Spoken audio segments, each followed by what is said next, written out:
Bouaké est devenu au taille des rebelles. Pourquoi Bouaké? Bon, quand on veut être honnête, le problème de Bouaké, on est un peu responsable. Pendant longtemps, le PDCI avait la mairie de Bouaké, dirigeait la mairie de Bouaké. Et puis, à la faveur d'une des élections, le PDCI avait 3 candidats et le RDR 1 candidat. Or, les législatures municipales, c'est tout, c'est majorité relative. Nos 3 candidats, il y a un qui a eu 25 000 voix, l'autre a eu 11 et le troisième 4 000, 40 000. Le candidat du RDS a eu 28 000, il a été déclaré vainqueur. Voilà. Et depuis lors, eh ben, ils ont pris Bouaké, avec la mairie, ils se sont assis. Et c'est dans cette situation que la rébellion s'est installée là-bas. Et puis, pendant le recensement, Bouaké a triplé de population. Bouaké a triplé de population. Les nôtres, la guerre les a chassés.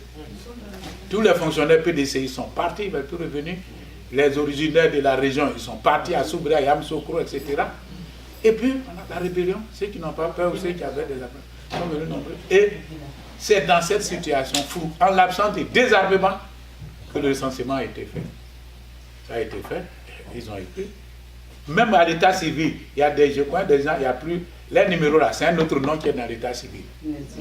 On a remplacé. Pressé pour presser, on n'a pas désarmé. On a pris ça pour faire l'élection de 2010.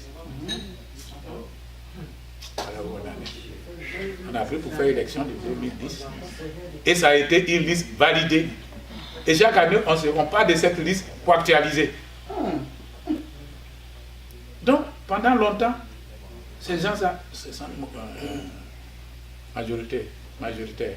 Mais en plus, la rébellion s'était installée à Bouaké, c'était le siège. Quand c'était la rébellion, Soro a été avec son bureau, sa maison, à Bouaké. Quand il y a eu les démobilisés, ils sont restés à Bouaké. On dit le mouton brut là où on l'attache, non? Ils sont restés là. Démobilisés, ils sont restés. D'autres aussi sont dans l'armée, mais c'est là-bas qu'on les a recrutés, puis qu'ils sont restés, c'était rebelles restés là. Donc ils sont nombreux là-bas. Donc maintenant, leur problème, ce n'est pas contre le PDCI. Leur problème aujourd'hui, c'est de dire qu'on nous a fait une promesse de nous donner de l'argent. Si on n'a pas cet argent, ben on bloque tout. Le pays, c'est-à-dire PDCI, on peut le payer. Voilà.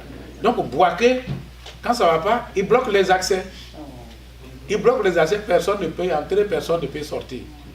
Que ce soit de l'est à l'ouest ou du nord-sud, personne ne peut rentrer. Et ils sont maîtres absolus avec les armes en main. Et tout le monde se tait. Donc dernièrement, en janvier, se sont soulevés et dit qu'on leur avait promis 7 millions, non 12 millions, et que s'ils n'ont pas cet argent, ils bloquent tout. Et ils ont bloqué tout. Négociation, ils ne veulent rien savoir. On a frôlé un coup d'État. Ils voulaient renverser. Donc le pouvoir a dit, bon, le président a toujours dit, entre l'injustice et le désordre, je choisis l'injustice. Parce que le désordre, on ne sait pas où ça va. Il a accepté donc de payer 5 millions. Il dit, bon, les 7 millions, à partir de février, on va payer 1 million par mois jusqu'à chose, ça fera tout à 12. Ils ont touché les 5 millions. Au même moment, les fonctionnaires se sont levés. Pour eux, c'est 149 milliards d'arriérés. Et du coup, on paye. Eux aussi, on fait grève. Bon, et encore, on a pu raisonner. Bon, ils ont des enfants à l'école, on a tout. Et un petit stock, là, on a payé. Et le rang a dit, bon, ça, là, on verra après. Mais cet argent n'était pas budgétisé. En payant donc à chaque militaire 5 millions, c'est au détriment d'autres chapitres budgétaires. Le pays a eu des problèmes. Donc on ne pouvait pas répondre, malgré tout, l'État ne pouvait pas payer les millions là par an parce qu'ils sont 8400 à raison de 1 million par mois. Vous voyez ce que ça fait par mois. Donc l'État dit, bon écoutez, je ne mets pas en cause ce qui vous est dû, mais je n'ai pas les moyens. Ils disent pas question. Jusqu'à ce que dernièrement, ils se lèvent un beau matin et disent c'est ça ou rien. Et ils ont bloqué tout. La population qui voulait aller manifester, ils ont tiré sur la population à Bouaké et à Kourou. Oui, il y a eu des morts, des blessés graves. Ils sont allés, ils ont cassé le ciel du RDA en disant que vous êtes tous pareils. Donc aujourd'hui, voilà le saison. Mais pendant ce temps, c'est la population de Bouaké qui souffre. Elle ne peut pas sortir. Les investisseurs ne veulent pas investir à Bouaké parce que l'argent n'aime pas le bruit. Voilà. Les cadres de Bouaké, nous là, on ne peut même plus aller en week-end. Donc nos petits sœurs autant qui font les maquis, quand on va en week-end, on ne peut plus aller, elles n'ont plus d'argent.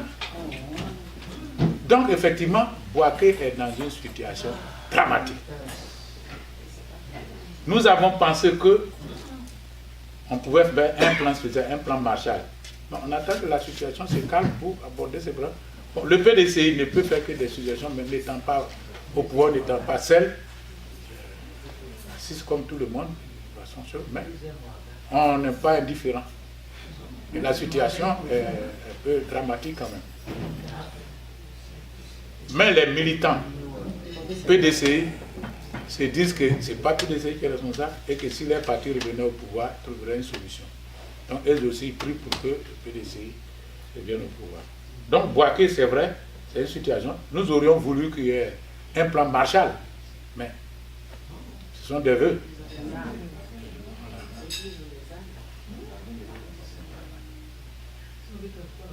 Bien, alors, M. Cissé Bakongo, M. Soumaoro, et même M. Joël Descent, vous ne l'avez pas cité.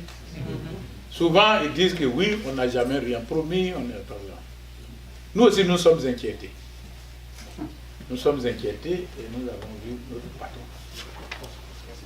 Il nous a dit, écoutez, moi, je vous ai dit qu'il y aura un candidat PDCI. Monsieur le secrétaire exécutif, une seconde, comme nous allons prendre le poste.